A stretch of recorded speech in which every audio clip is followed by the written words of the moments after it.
A dropout like you, a banker. At my 20-year high school reunion, a classmate, now a banker at a major bank, looked down on me, who had only a high school diploma. He graduated from a top-tier university and came from a very wealthy family, always being flashy even during our school days. In contrast, I was just a low-key member of the computer club, so it's no wonder he mocked me. If he was in the spotlight, I was like a mushroom in the shade. Which bottom-tier bank are you at? The other classmates laughed along with him. Suddenly, a classroom scene flashed through my mind. He always teased me relentlessly, making me the butt of jokes. It seems his character remains rotten, no matter how prestigious the bank he works at. Come to my bank sometime. Let's exchange business cards. Satisfied with tormenting me, he laughed heartily and started looking for another target. Should I really go greet him at his place? I can easily imagine him turning pale. But he doesn't know that. My name is Michael Thompson. I work from home. This work arrangement only came into place a few years ago. Before that, I was going to the office like everyone else. I've always been bad at socializing, so I begged the CEO to set up a system that would allow me to avoid interacting with people as much as possible. As a result, the remote work system was surprisingly well received. It led to providing our remote work system to other companies, and the unexpected progress made the CEO very pleased. Well, it's like pennies from heaven. I never thought our performance would improve this way, The CEO said, sitting in a grand chair, fanning himself and smiling. It's all thanks to you agreeing to it, sir. We've been getting thanks from the employees who switched to remote work. One from accounting even moved near the beach. It's amazing how everything can be done with just a computer nowadays. It's a bit lonely not seeing each other's faces, but if we keep clinging to the old ways, we'll just fall behind. After the long talk with the CEO, I went to a cafe. I ordered a huge parfait to relieve stress. Even if it's just for a few minutes, the monthly meeting with the CEO can be quite draining. Why am I so uncomfortable around people? It's probably because of my high school classmate, James Parker. James's family was wealthy, and in high school, he was the popular guy, part of the upper social echelon. As for me, I'm not the standout type, nor do I have any particular talents. So, I secretly admired someone like James, and also felt inferior to him. Somehow, James heard about it, and one day said to me, You, a bottom feeder, admire me. A dropout like you. The loud laughter of James and his entourage still haunts me to this day. Since then, I felt looked down upon by everyone around. So, I immediately threw the invitation card for the high school reunion I found in the mailbox into the trash. What's the point of meeting now? I'd just be revisiting the many unpleasant memories and get hurt again by meeting those schoolmates. But is that really the right choice? I've been working hard since graduating from high school. I've failed, faced setbacks, and had days of groping through the dark tunnel endlessly. But now, I can somewhat take pride in my life. Recognized by the CEO, appreciated by the colleagues, I understand my own worth. Maybe now is the time to go, stand tall, and redeem the past. I was surprised at how much fighting spirit I had, looking at the invitation peeking out of the trash. I had always thought of myself as calm, detached, and the type to give up.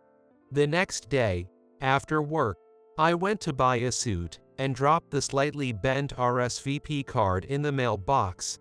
As I watched it safely drop into the mailbox, I was filled with a sense of exhilaration. My life is definitely heading in a good direction. The invitation to the reunion came at this time, surely as a way to settle the past I had contained. That's what I thought at the time. And then, on the day of the reunion, I opened the door with a bright feeling. There were faces I remembered without needing to ask names. Some classmates tilted their heads upon seeing me. I was a plain student, so it's understandable if they don't remember. After greeting everyone, it seemed that the past I was concerned about was trivial to others, not even worth remembering. The thin, invisible wall I felt back then didn't exist, and we could talk quite casually. Maybe it's proof that we've all grown up. Soon, there was a cheer near the entrance. Looking towards the lively voices, I saw a tall man standing out from the crowd. There was a person there who really gave off an intellectual vibe. It was definitely James. He noticed my gaze and greeted with a hey and a wave. The fact that he greeted me so casually, and that he didn't hesitate to say hello despite being surrounded by others, made me realize that the memories of the past might have been somewhat embellished in my mind, and maybe James was actually a nice guy. I even thought that my one-sided aversion might have twisted my memories. With a friendly smile, he made his way through the crowd and stood before me. Long time no see. Never thought you'd come. Yo, I wanted to see everyone after so long. How have you been, James? Pretty good. What are you up to now? You didn't go to college, right? Standing before James, my heart was still racing, but I was moved to be able to converse as equals. I was talking to James, the once popular guy at the top of our high school social ladder. But that thought was short-lived. As soon as I mentioned the bank I work for, James smirked coldly and said, What? A dropout like you, working at a bank? Which bottom-tier bank is it? Don't lie, man. His smiling face made me feel dizzy. It was just like old times. No, don't get it wrong. I work in IT at the bank, so I'm no match for you, James. A wave of shame washed over me. The fleeting dream turned into a nightmare, baring its fangs. Of course. I work at a very famous major bank, the Central Branch no less. Oh, really? The bank he mentioned. It was ironically the same bank I work. The Central Branch might have a good location, but to the headquarters staff, a branch is just a branch. What's with the smirk? Can only laugh to hide your shame, huh? Must be a local bank then. James, seeing my silence, assumed on his own that I worked at a local bank. Listen, if you're just a pathetic bank's ID guy, better hide your background. It's embarrassing for us bankers, you know. Hey, come visit my office sometime. I'll give you a tour. We can even exchange business cards at the entrance if you like. He patted my shoulder, looking pleased, and then left. James, it seems, hadn't changed at all. No, it felt like he had become even more accustomed to looking down on people than during our high school days. After the reunion, James contacted me several times. He was serious, persistently calling me to visit his bank. It'll be fun, right? You're probably just bored anyway. Or is your pride getting in the way? He probably intended to make a spectacle of me and laugh. Well then, I guess I'll just have to roll with it. Put my heart and soul into it. Lay everything on the line. All right. I'll come when it suits you, James. Next Tuesday works for me. That's fine. I'm really looking forward to it. James ended the call, clearly delighted with my response. I thought maybe someone had knocked some sense into him, but it seems no one stopped him. Rather, it's pitiful that a grown adult feels the need to look down on others to be satisfied. The moment for my retaliation was drawing nearer. And then, the day I was to meet James arrived. I wasn't nervous at all. I dressed in the expensive suit I had bought and tightened my tie. It's okay. You've always done well. I encouraged myself in front of the mirror. Be confident, it'll be okay. You've always been passionately committed. Upon arriving at the central branch, I unexpectedly encountered a significant figure at the entrance. It was the bank chairman, Steve. Accompanied by secretaries, he exuded a solemn atmosphere. "Steve." As I called out, the chairman's face brightened slightly upon seeing me. He's always been fond of me, like a grandson, and I've revered him like a grandfather. Is that you, Michael? What brings you here? Actually, a classmate of mine works here. He wanted to show me around the company. Well, that's a classmate with some nerve, calling you here. The chairman is usually a friendly old man, but occasionally there's a sharp glint in his eyes, and I felt his unique, slightly intense aura, something only the chairman could emit. He's just a classmate. He seems to want to show off this impressive workplace. As I hastily explained, James arrived. Hey, Michael. Oh, the bank chairman. He immediately showed deep respect upon seeing the chairman. I'm terribly sorry for the intrusion. I was just... No, I was just passing by and decided to stop in. We didn't have an appointment. It's scorching out here. Let's go inside.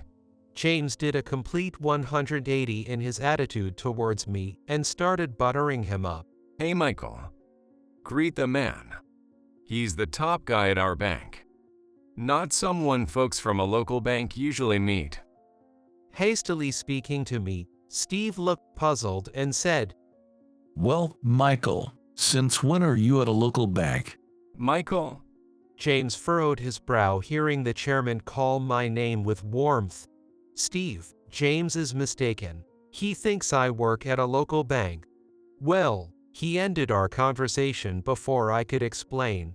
Not listening to someone fully isn't good. James, was it? Please, get us two some coffee. Is there a room available? How? Yes, I'll check right away. James hurried back inside. That's your classmate. Seems like a rather assertive person.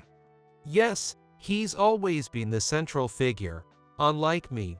Responding that way, the chairman narrowed his eyes and said, I like your humility, Michael.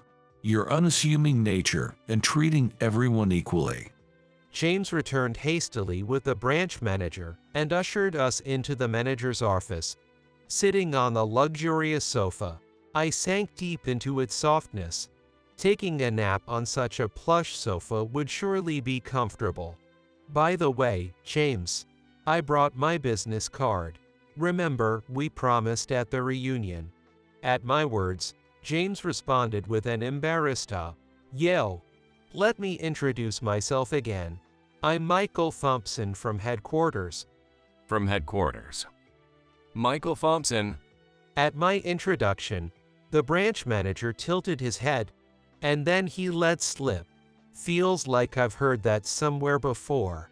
Receiving my business card, James turned pale, whispering, headquarters. Headquarters. But Michael didn't go to college. That's right. I graduated from a prestigious university.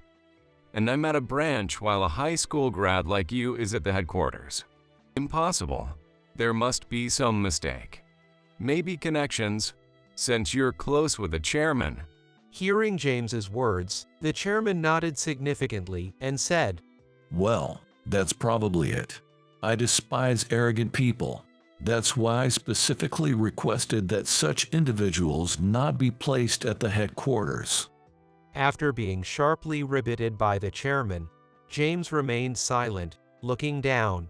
Meanwhile, the branch manager and the chairman were chatting amiably. James, who once exuded authority in the classroom, now seemed utterly diminished. On the way back from the branch, the chairman handed me a charm from his pocket. This was given to me by my grandfather when I joined the company. I want you to have it. I can't accept such an important item. Besides, you have grandchildren close to my age. No, if you hadn't offered me your umbrella that day, I would have given up on life long ago. Please, I want you to have it. It was the day before my job interview. In a sudden downpour, I met a man standing drenched in the rain, utterly desolate. He had just told that his wife was diagnosed with cancer with only 6 months to live, and he looked completely worn out, like he was about to collapse any minute. That's why I couldn't help but offer my umbrella. Afterward, we entered a nearby cafe and continued with light conversation until the rain stopped. It had been a while since I had someone who saw me just as a person, not knowing anything about me.